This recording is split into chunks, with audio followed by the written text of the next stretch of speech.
দেশ বা দেশের বাহিরে যারাই আমার হাতে এই চিকেনটা খেয়েছে তারা অনেক প্রশংসা করে। আর আমার ফ্যামিলি মেম্বারের কথা তো নাই বা বলি, তারা আমার হাতের এই চিকেনটা খুব খেতে চায়। ফ্রাইড রাইস করলে এটা আমার করতেই হয় মাস্ট। তো আমি যেভাবে করি সেটাই আপনাদের সাথে শেয়ার করছি। হ্যালো এভরিওয়ান, আসসালামু আলাইকুম। যে যেখানে আছেন সবাই ভালো আছেন আলহামদুলিল্লাহ।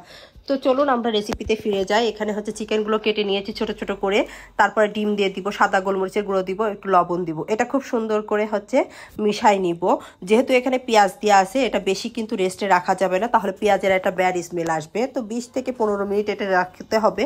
আর কাঁচা মরিচগুলো আমি একটু বাঁকা বাঁকা করে কেটে নিয়েছি। এটা খুব সুন্দর করে আর কি রাখবো। তো গতানুগতিকভাবে যে চিকেন ফ্রাইয়ের সাথে হচ্ছে যে চাইলে মাশরুমও দিতে পারে, এটা ব্যবহার করা হয়, সেটা আমি করি না। তো আমি যেভাবে করি সেটাই আপনাদের সাথে। আর কড়াইয়ে চুলায় জাল ধরিয়ে দিয়েছি। এখানে কিন্তু হাই হিটে জাল দিতে হবে। রসুন কিংবা এমনি রসুনও দিতে পারেন বড় বড়। এটা কেটে মানে ভাজি ভাজি করতে হবে, পেঁয়াজ ব্রেস্তার মতো। রসুনটার একটা ফ্লেভার বের হবে। তখন যে মাখিয়ে রেখেছিলাম চিকেনটা সেটা দিয়ে দিব। এটা দিয়ে কিন্তু হাই হিটে রান্না করতে হবে এবং অনেকক্ষণ নাড়তে হবে। নাড়া কিন্তু বন্ধ করা যাবে না এবং এটার কিন্তু বেশি কালচে ভাবও নিয়ে আসা যাবে না, তাই থাকবে আর কি।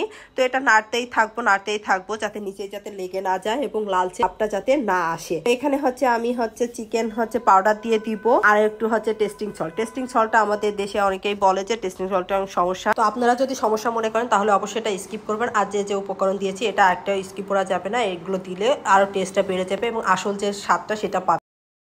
তো আমি এগুলো সব কিছু দিয়ে আরও কিছুক্ষণ ভাজি করে নিব। আর এখানে হচ্ছে চিকেন স্টক ব্যবহার করেছি। চিকেন স্টকটা আপনারা দিতে পারেন, আবার পানিও ব্যবহার করতে পারেন আপনাদের পছন্দ অনুযায়ী, কিন্তু চিকেন স্টকটা ব্যবহার করলে এটা ভালো হয়।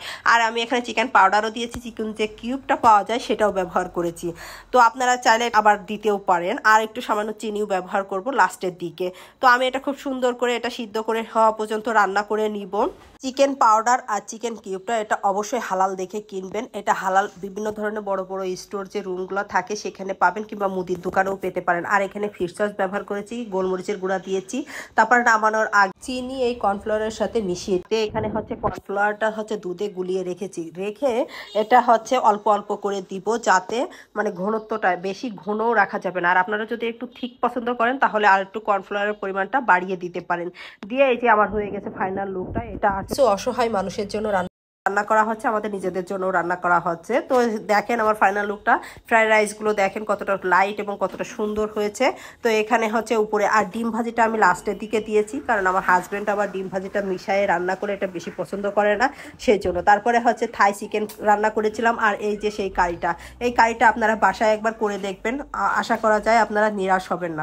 নেক্সট কোনো ভিডিওতে থাই চিকেনটা কিভাবে করেছি আমি যেভাবে করি সেটা আপনাদের সাথে অবশ্যই শেয়ার করব। তারপরে এই যে চিকেনগুলো হচ্ছে ভাজি করে নিব। প্রথমবার ভাজি করে নেওয়ার পরে কিছুক্ষণ রেস্টে রেখে দিব, তেলটা ঠান্ডা হয়, সেই একই তেলের ভিতরে আবার ডবল কোট করব। ভালো থাকবেন, সুস্থ থাকবেন, আমার পরিবারের জন্য দোয়া করবেন।